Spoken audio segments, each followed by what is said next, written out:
name is Tressa Betts, and in one of our sections from our book, it briefly describes lying, and so I thought it would be interesting to research and find more about lying. And Why do we lie?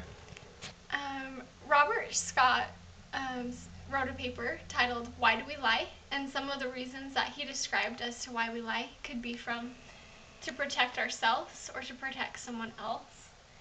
We might lie in social situations to tell people what they want to hear. We may lie to protect our feelings or our friends' feelings or people around us. We may lie just to save time, or to make people happy, or to make people like us and make us sound better. And advertising does a great job of this. They try and deceive you and try and get you to get what they want. And they use catchy phrases and different things like that to try and get you to buy their products. And that is a big reason why they lie. It's a good deception of lying. What are some signs of lying? Our book by Ronald B. Alder, Looking Out, Looking In, describes some of the signs as to tell if someone is lying. And it states that when someone is lying, their nonverbal behavior sometimes gives them away. And when it's talking about nonverbal behavior, a lot of times it describes facial expressions, like pupil dilation, and that's one thing that we can't control.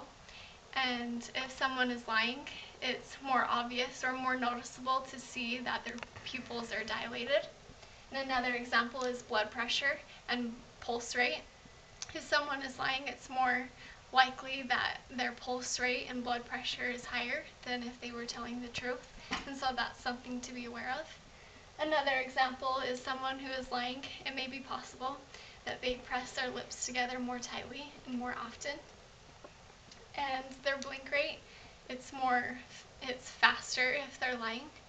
And one of the most obvious is hand gestures. And if someone is lying, their hand gestures, they tend to be more conscious of what they're trying to do, and so they use less hand gestures than normally when they would just normally talk.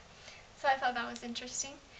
And one example of a verbal cue of someone who's lying is their tense voice or their tone of their voice.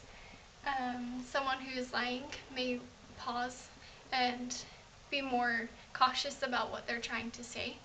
And so it's important to notice when someone's talking if they're not doing what they normally do or talking how they normally do.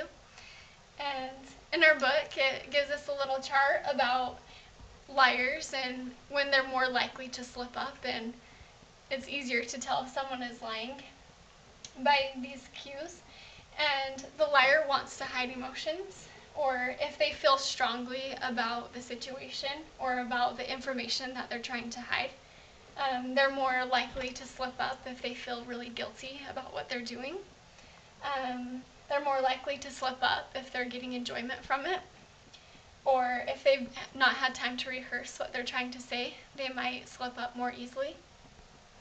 Or it may be possible that they know the punishment is really severe, and so if they're lying and it's just going to catch up to them and they know that they're going to be in trouble, then they're going to slip up and it's going to be easier to catch them in a lie. What are some facts on lying? Michael Bond wrote a paper that states that it's titled Exposing the Lie, and he states that 1 in 500 people have the ability to pick up the signs of lying. And so it's not very obvious that not everyone can pick out someone who's lying. And so it's really important to, not everyone can tell if someone's lying. And the book states that even recent research now has shown that only in about 50% chance can you tell if someone is lying. And so although there's so many different signs and clues to look for when someone's lying, actually only about 50% of people can accurately tell if someone's lying. And I was reading a study, and it's called Reading Between the Lies, and it was written by Stephen Porter and Leanne Brink, and they studied different participants who they showed different pictures of different things. some of the pictures were like disgusting pictures, or some were really sad, or some were happy pictures. And they studied the different blink rates, and they noticed that in the more neutral pictures, the less they blinked, and the more disgusting pictures, or the pictures that looked more like a crime scene, the blink rate increased. And so those are just some few of the facts and interesting things I learned about lying.